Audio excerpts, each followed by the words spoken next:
Alright, Trickers and Truckers, time for the second episode of Review of the Day with Tin Man.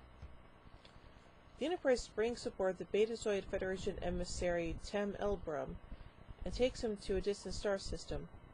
Elbrun, whom Deanna Troi previously knew when he was a mental patient, has a history of mental instability due to his overpoweringly strong telepathic abilities, but his unique skills are used for first contact situations with alien life. On this particular mission, Elbrun's abilities are needed to try to coax the giant sentient spaceship, codenamed Tin Man, hence the name of the episode, away from a star that is about to go supernova. It also comes to light that the star is in a randomly claimed area of space, and that this is a race to claim the ship. Elbrun finds it impossible to filter out the thoughts of the Enterprise crew, but finds solace in meeting Lieutenant Commander Data, whom Elbrun is initially puzzled, finding what he calls absence of mind. He finds relief in developing a friendship with Data, who, being an artificial life form, has no organic mind to read. That's very true. When they arrive, the Enterprise is attacked and disabled by a Romulan warbird that has overly stressed engines to catch up to them. The Romulans race ahead to try and communicate with the Tin Man.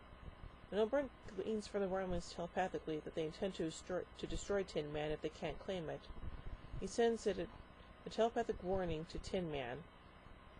Tin Man suddenly comes to life and emits an energy wave that destroys the warbird and further damages the Enterprise.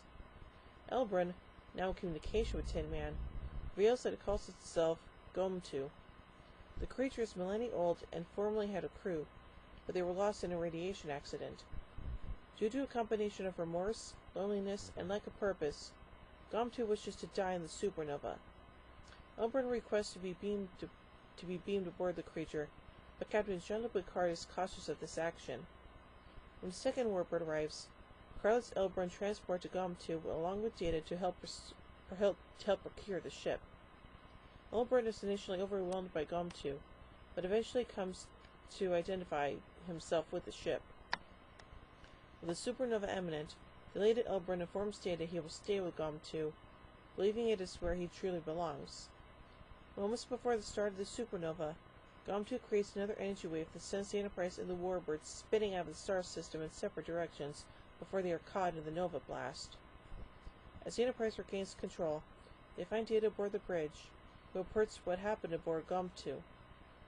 When Data discusses the events with Troi, Data comes to realize that, like Elbrun and Gomtu, the Enterprise is where he belongs. That's definitely true. So anyway, let's get some production notes about this episode. Tin Man was based on a 1976 short story, Tin Woodman, by Dennis Russell Bailey and David Bischoff, which had been originally published in Amazing Science Fiction Stories and later expanded to a novel in 1979. The short story had been nominated for a Nebula Award in 1977. The name of the story and the episode were both references to the Tin Woodman from L. Frank Baum's Oz books. Bailey and Bischoff had been inspired to pitch for The Next Generation due to their combined dislike of the first 5 minutes of the second season episode Samaritan Snare. When uncredited co-writer Lisa Putman-White spoke to the crew of this series during the second season, she was told by Eric A. Stillwell that the show only wanted bottle episodes. So together with Bischoff and Bailey, the short story was redeveloped into a spec script following Bischoff's suggestion.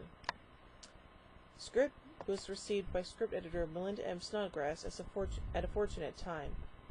The crew were looking for a script which could go immediately into production in order to free up time to work on other scripts which needed more work. She handed it to executive producer Michael Piller, who thought it didn't need much work. He passed it on to fellow executive producer Rick Berman, who held on to it for a week while the writers chased production crew for updates. The script was then purchased, and Bailey, Bischoff, and White were informed that it was due to go into production a week later. Harry Groener made his first appearance in Star Trek as the Betazoid Tim Elbrun, the first male of the species seen on screen. Michael Kavanagh also appeared as Captain Robert DeSoto of the USS Hood. DeSoto had been mentioned in the pilot episode of The Next Generation Encounter at Farpoint as Commander William Riker's former commanding officer. In a deleted scene, it would have been mentioned that DeSoto and Picard had served together as lieutenants previously. The character would go on to be mentioned later in the series in the Pegasus, and in the Star Trek Deep Space Nine episode, Treachery, Faith, and the Great River, as well as in several non-canon books. Tin Man was directed by Robert Shearer, who was disappointed with the results as he felt he could have created a better episode. The creation of GOM2 required work across several different departments on the series. Rick Sternbach and Greg Jean's design for the external appearance of GOM2 was inspired by the thermal pods in the 1984 science fiction film The Adventures of Buckaroo Banzai Across the Eighth Dimension. The special effects in which a chair was formed on the creature's bridge was created by visual effects supervisor Robert Legato, who created a wax chair and melted it, then played it backwards and reverse for the effects shot. The interior sound of GOM2 was a recording of sound editor James Wilmington's stomach through a stethoscope. Furthermore, the musical score for the episode was a Star Trek debut for Jade Chataway, who from towards the end of the fourth season onwards would begin to alternate work on episodes with Dennis McCarthy. Interesting.